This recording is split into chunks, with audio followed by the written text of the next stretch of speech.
Guys, eBay Motorsports is here for the ride. Listen, we have all had cars, and I'm going to tell you one thing. I had a car that I love so much, and I just had to have those rims.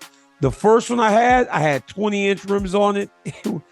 Boy, let me tell you, I thought I was the cleanest dude on the block.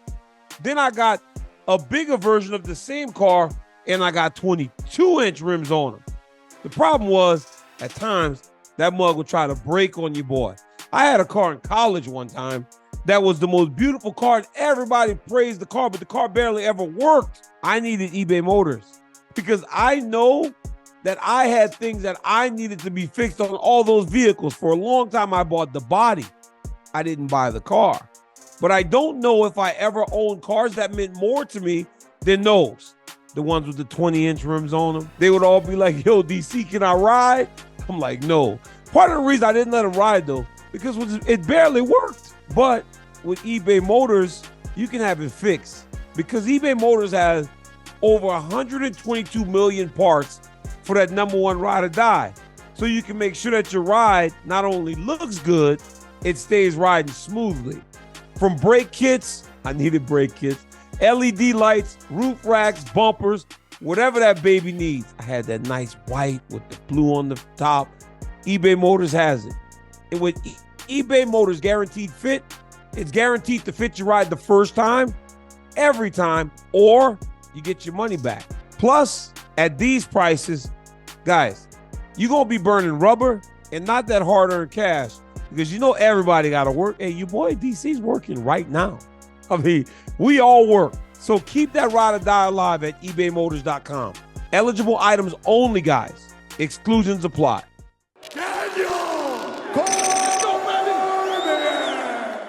All right, guys. So we're at the UFC Apex. I'm with the All-American Chris Weidman. We are on the verge of UFC 296, and we're not Christmas pajamas for the weigh-in show. That's right, man. I mean, you look good. I'm making people happy today. Going through the hotel lobby. But I'm actually going to be. I want to be the Grinch. I want you to let me in your Christmas because I'll ruin that motherfucker. I bet you would. I would just be so grinchy of it. I'm a rotten. Yeah. Hey, this dude today comes in and puts his filthy mouth on my drink. It's so disgusting. No. It now belongs to him. It's your drink now. This guy is drinking Monster. No, yes. Monster, hey, but listen. I had to take a sip. No, you don't. I need it for the morning. Oh, my God. This dude right here. This guy right here. All right. So, bro, I got to ask you a question. This is crazy, though. Yeah. This is the truth. So, Garry, my man's kind of been tripping all over himself recently, right? Sean Strickland's attacking him. So Sean Strickland attacks him about this story, right? About his wife writing a book. You saw that, right? Yeah. Mm-hmm. Then Ian tells a story about his wife in the elevator telling him to fight Hamza Chimaev. Did you hear this? No. So he said, so after Sean Strickland, let me fix your collar there, makes this whole thing about his wife and saying how she tells him to do all this shit. Ian tells a story about how one time him and his wife were in the elevator and she was telling him, fight him. And then when... Fight him what? In person? In person, in real life, just in real life, in the elevator, she was telling Ian to fight Hamzat in the elevator. No. I swear to God. And then Ian said, when they got out, she goes, oh, you're such a pussy. I mean, Chris, why would he tell that story after Sean Strickland does that? Well, this is recently? He said this story after Sean Strickland she wrote it. Why would he tell that story? I mean, a part of me feels really bad for this dude. For you to you come into fight week and you have everyone talking about your wife. That's awful. I wouldn't be able to handle it either. Like that would be a nightmare.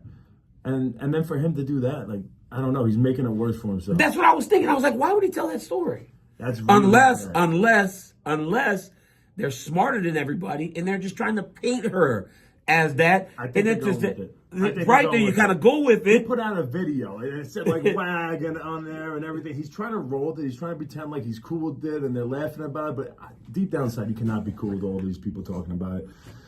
Listen. God, hell, it looks terrible. The whole thing is suspect. You know, I feel bad for the kid. I think the kid. He's got a ton of talent. It seems like she's very in control of his life, and she's on top of it. I mean, she's way older. She got him super young. She knew what she was getting into, and I don't know if he did. And now he's in this tough position where the whole world's seeing it. Yeah. And That's tough because what do? You can't just get a divorce. No, well, he loves his wife, right? Loves his wife, has his kid. I just don't get why he would say the story. The story to me is like, I would start telling stories about how loving and caring she is to kind of try to switch the narrative, because that felt like that kind of fed into the idea of what Sean's like. Sean says some crazy shit, right? Sean says crazy shit like women should just stay in the kitchen, which is not true. Yeah. But it almost fed into that idea, right? Because now you're saying, well, it seems like she's in control of his life. But part of that is because I just told you that story that he told. If a wife is telling you to try to fight another UFC fighter in the elevator, and if you don't, you're a pussy. This is bad. This is bad. Is she just trying to get? Maybe she's joking. She wants some drama to happen. Maybe she's joking. They're filming it. Maybe she's joking. They're big into the YouTube, right? And big into social media. They're obsessed with that. They want to get as many likes as possible. And I think that's why, he goes to the gyms. He's being filmed all the time. People don't like it because, he's documenting every bit of it. There's no sanctity within the team. It's kind of horrible, though, because he keeps getting, it feels like, so Leon Edwards' coaches said they put him out of the gym. Then now Vicente Luque saying he can't go back to Kill Cliff. It's like this kid is like, he loves that nomad lifestyle, but it feels like he's going to be forced to kind of live it, even if he doesn't necessarily want to. Yeah. And maybe that's because of all that stuff that you're saying. And what a turnaround. This kid, he was universally loved. Everybody loved him. And so he didn't care what people thought. Look what he said. This is the issue. This is why he's getting so much slack. What did he say about Neil Magny and his kids? That was bad. Neil Magny, he says, he spanked his kids or something in an interview. Guess what? He's a parent. He's allowed to spank his kids if he thinks that's best for his kids. So for him to come out when he was like a 1-year-old and try to portray Magny as a guy who now, abuses his children, that is something you don't just say about somebody. That's messed up. And so all of a sudden you start seeing all these things come out about him. Everyone, rightfully so, because of things he said in the past about other people, he's going to get all the hate. Sean Strickland came at him for that, and then we get the idea that he was going to sue him. There's no real suing and fighting. There's just no suing and fighting. Hold on, guys. We're finishing something. The Logan Paul. Remember Logan Paul was going to sue? No, he's doing it. I think he's not suing him. His wife. He is not suing Dylan Dennis, really. His wife is suing. That was just a threat. No, that is legitimately happening. See, this is what's wrong with you. You make shit up. No, this is legitimately She's actually suing? 100%. Yeah. That was a big deal. He couldn't say certain things. He had tons of lawsuits coming at him before that fight. Has that ever happened in the build up to a fight? Mike Tyson fell on the ground and bit Lennox Lewis, and they didn't sue him. This goes into, does it ever go too far, the promotions? And this brings us to Colby Covington. Oh my God, that was awful. That was awful. What he said I didn't like that, bro. What he said I didn't like that. Okay, I didn't like that. This is the other side. I didn't like that. I did not like it. I hate it. I feel like you're about to condone his action. But we always have to look at both sides. Okay. I don't like it. I hate what he said. That's as low as you can. Well, because here's the deal. Let me ask you this. How many things has Conor said that is so dirtbag? Yes. And look at what happened after the fight. What? Khabib jumped over the cage to go fight with him. But how much money did they all make because of that? Khabib never has to fight again. No, you're right. All of his friends and family, everyone around him is taken care of for the rest of their life. He could have Ferraris on top of Ferraris. And the amount of money that has probably just been generated for this fight with Colby Covington and who's he fighting? Leon Edwards. Oh my God, I cannot believe you just said that, bro. You're working the show. No, stop. They talking about I'm the one. They're talking about I'm the one that doesn't do her research. What's the main event again? I can't remember. Bro, I mean, Leon Edwards, as much as that is fucked up to say to him, he probably just made so much money because of that. He gets a percentage of pay-per-view. Yes, he does. But is it worth it? So if he just bought him and his family Ferraris, is it wrong?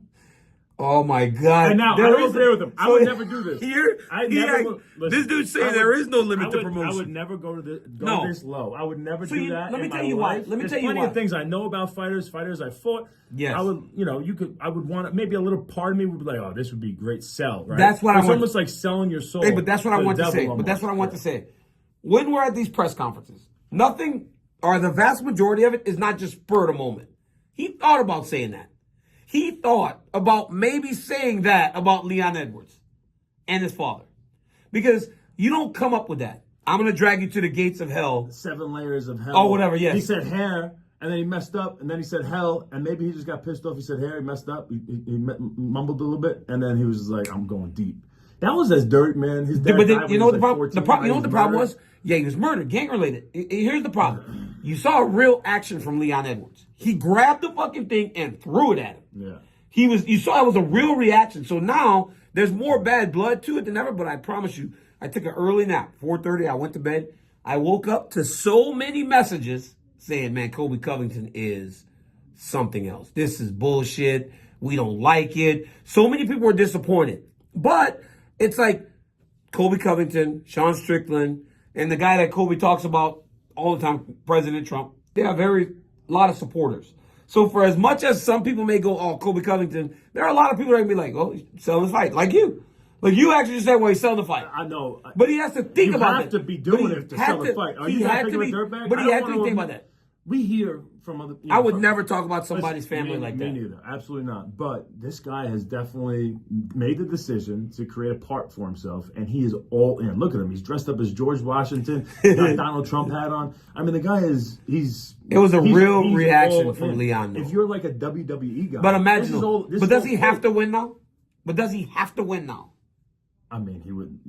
Does he have to win after that? It doesn't matter. People want him to lose so bad now after saying that. People are going to be tuning in. There are some... And that's all he cares about. That's the number one thing he cares about. Obviously, the guy is training hard. The guy is a problem inside that octagon. People look at him like he's this big jokester WWE dude who has this stuff definitely scripted for him. There's definitely people in his ear, smart people who are giving it... Chael's probably... I know, and there's other Chael's like one of his like idols. There's definitely some other dudes in there, but... And so... Oh, so you know. I know. You'll pull the curtain back? No, 100%. You're not going to tell. Just like you know. You're saying chill. But there are smart people that are giving him things to say that are going to turn and in that meeting, he made a decision. In that meeting, they probably said, would you be willing to do this? All right, 8:20, guys. Would you be willing to say this? That was probably a question. Would you? What time is it, Hellcat? I saw Chael. Did you see what Chael wrote? Mm-hmm. Okay, what time is it? 8:30. 8:14 though. Okay, we got 6 minutes. So Chael just tweeted, I think after that, and it had to pertain to this. It was, if you don't go too far, you'll never know if you've gone far enough. So he's behind this. Look at the things that Chael Sonnen said about Brazil. Crazy and stuff. That was the beginning. No one's ever even seen trash talk like that before until Chael Sonnen. Remember what he was saying about the Garry brothers petting the bus? They don't have electricity in Brazil. The things he said about a whole country, right? And then next thing you know, you got Connor talking trash about a whole country. But dude, you can honestly take it too far, bro. Like I felt like that, and I don't dislike Colby Covington like most. He's a wrestler. I know him, and I know I can see the gimmick. And he's a good guy. I know he's a good guy. I know it's the gimmick. Or is he a good guy? From what I know, I don't know him personally. We recruited him to go to Oklahoma State. That's where I met Colby Covington. So I have a long history with him that most don't, right? But I don't know that I don't know that he was. I don't know if he expected that, what he said, to garner that. He had to expect that reaction, a real reaction of a guy that wants to kill you now. You're gonna fight regardless. So it's like, I guess going that far is in the game. This is the crazy thing is that this is just the beginning of where our sport is heading.